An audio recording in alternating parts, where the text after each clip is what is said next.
Big Mom, un de ses passe-temps favoris, c'est de se faire humilier par des personnages secondaires, notamment Jinbei, vous allez voir. Et aujourd'hui, on va faire le tour de toutes ces humiliations, en commençant par ce moment historique où Jinbei quitte l'équipage.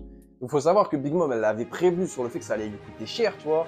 Et du coup, il a dû choisir entre son bras, sa jambe et sa tête. C'était dur de choisir. Pas du tout. Il a bu une petite coupe de saké, il s'est barré. Mais franchement, celui-là, elle l'a vraiment cherché. Parce que Jinbei, lui, il voulait juste barrer. Hein. Lui, il voulait pas humilier Big Mom. C'est elle, elle a poussé, frérot. Et lui, Jinbei, il est allé voir Big Mom en one-one. Il lui a dit, ouais, voilà, moi, je cherche à partir, tout ça. Elle lui a dit, 1-1. Et Big Mom, jusqu'à elle a utilisé sa capacité. Hein. Elle était là en mode, ouais, la vie ou partir. Tu vas pas pouvoir avoir les deux et tout. Elle mettait la pression et tout. Jinbei, il était détente. Jinbei s'est assis, tranquille, s'est servi une petite coupe de saké, hop, l'a posé devant Big Mom, lui a dit merci pour tout, il s'est levé, il s'est retourné, il s'est barré. Sauf qu'évidemment ça, Big Mom, elle l'a pas super bien pris. Donc du coup, elle les a poursuivis. Puis après avoir poursuivi les chapeaux de paille sur genre la moitié de son domaine, elle arrive sur leur bateau. Et là, elle commence à foutre le bordel, frérot. Genre, elle coupe des trucs, elle met le bateau en feu, je crois qu'elle coupe le mât. Bref, c'est le chaos sur le bateau. Et personne n'arrive à la bouger, tu vois. Parce que bah, c'est quand même une empereur. Et normalement, personne ne peut la bouger. C'est une empereur, pas vrai? Jinbei, il arrive, boum, ça dégage. Et regardez son équipage. Ils sont en mode, il se passait quoi là? Non, là, en tant que lecteur, franchement, tu commences à te poser des questions. Hein. Tu te dis, ouais, c'est ça un empereur? Regarde, Perospero, il était à 2 doigts de déposer sa lettre de démission. Il est là en mode, peut-être je vais commencer à travailler pour Jinbei, je sais pas, tu vois. On se rend compte à quel point cette scène, elle est incroyable. Parce que regardez, Katakuri, il est en train de s'occuper du capitaine de l'équipage. Ok, lui, il fait son boulot. Ah, lui, franchement, tranquille, il fait son taf. Ok. Le second de l'équipage n'est pas présent. Zoro, il est pas là. Il est pas là. Il est même pas sur l'île, frère. Ok. Le troisième plus puissant d'équipage, Sanji, il est en train de faire un gâteau. Ok. Il y a personne sur ce bateau-là, à ce moment-là. Il n'y a même pas les 3 plus puissants membres de l'équipage sur le bateau. Et Big Mom, elle arrive même pas à s'occuper des autres membres. Vraiment, c'est ridicule. Bon, passons. On va se dire que, vas-y, à ce moment-là, elle avait un peu faim. Donc, c'est pas grave. Tout ce qui s'est passé ici, elle avait faim, tout ça, on la pardonne. Ok. Donc, ensuite, elle se nourrit. Puisque Sanji, il finit le gâteau, il lui donne à manger. Big Mom, elle est nourrie et tout.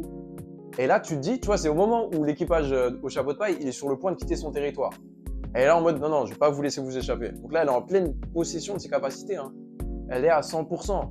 Tu te dis, mais là, il va y avoir une bataille du tonnerre et tout. Ça va être chaud de s'échapper et tout. Pas du tout, frère. Jinbei, il reste tout seul derrière pour arrêter tout l'équipage de Big Mom et tous les autres, ils se barrent. Genre, imagine, c'est comme si Jaws, il décidait d'arrêter tout l'équipage de Shanks et Shanks lui-même tout seul. Et non seulement Jinbei réussit, mais ça s'arrête pas là. L'humiliation ne s'arrête pas là, les mecs. Genre, il réussit à tous les arrêter, personne ne passe, Luffy se barre tranquille avec les autres, on n'entend plus jamais parler de Big Mom jusqu'à Wano. Par contre, Jinbei il revient à Wano et tu te dis mais waouh, ça a dû être une bataille incroyable entre lui et l'équipage de Big Mom. Il a dû être blessé, peut-être qu'il a perdu un bras et une jambe. Rien du tout, frérot, il a rien du tout, il a pas une seule cicatrice, il a rien. Non, le frérot il est tellement en bonne santé quand il revient, on dirait il revient de vacances. Franchement, hein, on dirait toi quand t'es parti 2 semaines à Hawaï. T'es parti à Hawaï, tu reviens tranquille, pépère. Bon, et là tu te dis, Whole Cake c'est fini, elle va sûrement arrêter de se faire bicose. Pas du tout. Elle arrive en bateau à Wano et c'est reparti. Sauf qu'avant même de poser un pied à Wano, ok, sur la terre ferme, son bateau se fait retourner par King. Non, vraiment, l'humiliation elle s'arrête jamais. Bon, ensuite, miraculeusement, elle arrive à s'échouer sur le rivage. Donc là, t'as Big Mom à Wano. Donc déjà, quand elle arrive, elle perd un combat. Et là, tu te dis, ouais, bah, si elle a perdu un combat, vu que c'est un empereur, ça doit sûrement être contre un autre empereur. Mais pas du tout, frérot. Elle perd un combat contre Queen.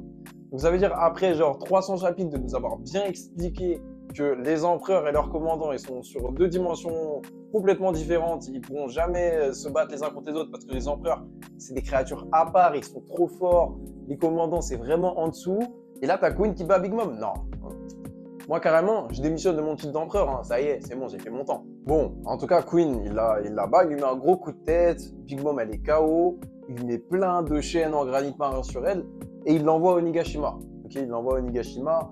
Ensuite, elle se bat contre Kaido. Ils forment une alliance, ils boivent, tout ça. Tu te dis, ok, c'est la fin de la victimisation de Big Mom. C'est fini. Là, elle est en alliance avec Kaido. C'est bon, ça a tout à l'heure de rouler pour elle. Ça roule tellement bien que Franky lui roule dessus. Et en plus de ça, c'est un peu subtil, mais dans la scène où Franky lui roule dessus, juste après, il allait lui tirer dessus avec son rayon laser. Il dit à Nami, ouais, Nami, elle a peur, tu vois, elle est là en mode, oh mon Dieu, c'est Big Mom, comment on va faire, tout ça. Franky lui dit, t'inquiète, il sort son rayon laser, il allait lui tirer dessus. Et au final, il tire sur quelqu'un d'autre, il tire sur un géant, je crois que c'est les Numbers de l'équipage de Kaido. Et donc, du coup, bah, il a gâché son rayon laser. Et il y a Big Mom qui arrive et qui fait, ouais, t'es sûr que t'aurais dû tirer sur lui, tu vois, parce que bah, moi, je vais te tuer maintenant. Et genre, tu te dis, c'est encore plus sale pour Big Mom parce que ça veut dire que si ça se trouve, elle n'aurait pas résisté au rayon laser de Franky. Tu vois, c'est ça qui est un peu dit, quoi. Enfin bref, à ce moment-là, Franky, il est quand même en mauvaise posture et tu te dis, bah, peut-être que c'est le moment pour Big Mom de briller. Peut-être qu'elle va abattre Franky. Tu te dis, ah wow, bon, ça nous ferait un peu mal en tant que lecteur parce que Franky, c'est un chapeau. Pas du tout, pas du tout, pas du tout. Jinbei, il arrive, il lui met une prise de karaté des hommes poissons, elle roule sur toute l'île. Bon, je vous rassure, c'est bientôt la fin des humiliations pour Big Mom. Elle va pouvoir reposer en paix. Peut-être, je sais pas sûr, peut-être qu'elle est morte, peut-être qu'elle est pas morte. Mais en tout cas, la dernière humiliation, c'est son combat contre Law et Kid. Et là, vous allez me dire, mais c'est pas vraiment une humiliation, tu vois, parce que Law et Kid, ils sont quand même forts. Et c'est vrai, ils sont quand même forts. Et franchement, moi, quand j'ai vu le combat, je me suis dit, ok, bon, elle devait perdre, c'est pas grave, tout ça. Mais ensuite, quand tu vois que Shanks, il éclate Kid en un seul coup, tu te dis, ah ouais, pour un empereur, pour une personne qui se fait appeler un empereur, c'est une humiliation. Genre, elle aurait pas dû se faire... elle a même pas vraiment perdu, mais elle aurait même pas dû se faire éjecter d'Onigashima par Law et Kid. Ils auraient pas dû réussir, tu vois. Donc voilà, c'était toutes les humiliations de Big Mom selon moi. Dites-moi ce que vous en pensez en commentaire et vous pouvez cliquer là pour voir cette prochaine vidéo.